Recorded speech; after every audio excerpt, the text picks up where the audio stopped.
Good afternoon students. तो आज हम अपनी क्लास में पढ़ेंगे भारत में ब्रिटिश गवर्नरों का कार्यकाल तथा उनके महत्वपूर्ण कार्य। सबसे पहले हम बात करेंगे रॉबर्ट क्लाइव के बारे में। रॉबर्ट क्लाइव का जो शासन था वो 1757 पहली बार आए थे, तब तक इनका 1760 तक था। उसके बाद इंग्लैंड वापस चले गए थे। इंग्लैंड वापस 1765 से 1767 से वापस लौट के आए।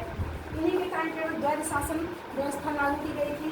द्वैध शासन व्यवस्था में जो बंगाल का जो राजस्व व्यवस्था थी वो ब्रिटिश के हाथों में थी, और जो वहाँ का दायित्व था वो बंगाल के नवाबों पर था। उस इन्हीं के टाइम में प्लासी का युद्ध हुआ था। प्लासी का युद्ध 1757 ईस्वी में हुआ था, बंगाल के नवाबों के बीच और ब्रिटिश के बीच में हुआ था। उसी के टाइम में 1764 में बक्सर का युद्ध हुआ था। बक्सर का युद्ध शुजा-उद-दौला और शाह आलम द्वितीय, मुगल सम्राट शाह आलम द्वितीय और ब्रिटिश उस टाइम क्या कहते हैं मुनरो गवर्नर थे वहाँ के, उनके तीनों के बीच में हुआ था। उसके बाद 1765 में इलाहाबाद की संधि हुई। इलाहाबाद की संधि में ये कहा गया कि जो बंगाल, बिहार, उड़ीसा की दीवानी है वो ब्रिटिश के हाथों में आ जाएगी या आ गई। इसके बाद हम वारेन हेस्टिंग्स के बारे में बात करेंगे। वारेन हेस्टिंग्स 1773 से 1785 ईस्वी तक रहे। इनके शासनकाल में रेगुलेटिंग एक्ट पास किया गया जो 1773 में पास कर दिया गया था, और इसी 1773 के रेगुलेटिंग एक्ट के तहत सर्वोच्च न्यायालय की स्थापना की गई। उसके बाद हम बात करते हैं लॉर्ड कॉर्नवालिस की। लॉर्ड कॉर्नवालिस का शासन पीरियड जो था 1786 से लेकर 1793 तक था।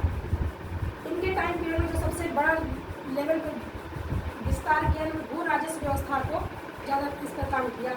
इसमें अस्थायी मंत्रव्यवस्था, रैयत वाली थी, महल वाली थी, और नागरिक सेवा की स्थापना भी इन्हीं के टाइम पीरियड में हुआ था। अब हम बात करते हैं आगे लॉर्ड वेलेस्ली के बारे में। लॉर्ड वेलेस्ली 1798 से 1805 ईस्वी तक हुए। इन्होंने अपने टाइम में सहायक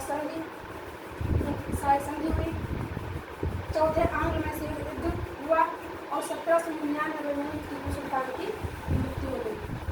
विलियम फोर्ट की स्थापना भी इनके टाइम पीरियड में हुआ। अब हम बात करेंगे लॉर्ड हेस्टिंग्स के बारे में। जो लॉर्ड हेस्टिंग्स शासनकाल था 1813 से लेकर 1823 तक था।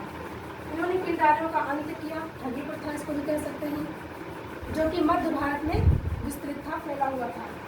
उसके बाद आंग्ल नेपाल युद्ध भी इन्हीं के टाइम पीरियड में हुआ, जो कि ब्रिटिश और नेपाल के बीच में हुआ था।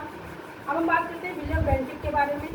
विलियम बेंटिक का जो शासन काल था वो 1828 से लेकर 1835 तक था। ये भारत के प्रथम गवर्नर जनरल कहे गए। चार्टर एक्ट 1833 के तहत इनको भारत का प्रथम गवर्नर जनरल बताया गया, कहा गया। सती प्रथा का अंत इन्होंने किया 1829 में। ठगी प्रथा का भी अंत किया। इसके बाद हम बात करते हैं लॉर्ड एलिंगरो के बारे में। लॉर्ड एलिंगरो का जो टाइम पीरियड था, शासनकाल था, ये 1842 से लेकर के 1844 तक था। उन्होंने दास प्रथा का 1843 में अंत किया। प्रथम आंग्ल अफगान युद्ध भी इनके टाइम पीरियड में हुआ था। इसके बाद हम बात करते हैं लॉर्ड हार्डिंग के बारे में। लॉर्ड हार्डिंग का जो शासन पीरियड था वो 1844 से लेकर के 1848 तक था। उन्होंने नर बलि प्रथा निषेध किया, बंद किया। प्रथम आंग्ल सिख युद्ध इन्हीं के बीच में था, अंग्रेजों और सिख के बीच में। इसके बाद हम बात करें लॉर्ड डलहौजी के बारे में।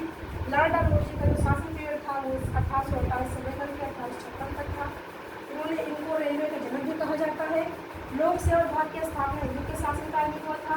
फूड डिस्पैच जो कि शिक्षा संबंधी सुधार से रिलेटेड संबंधित था, जो इंग्लैंड से भारत आया था, और हड़प नीति भी इन्हीं के शासनकाल में हुआ था। और जो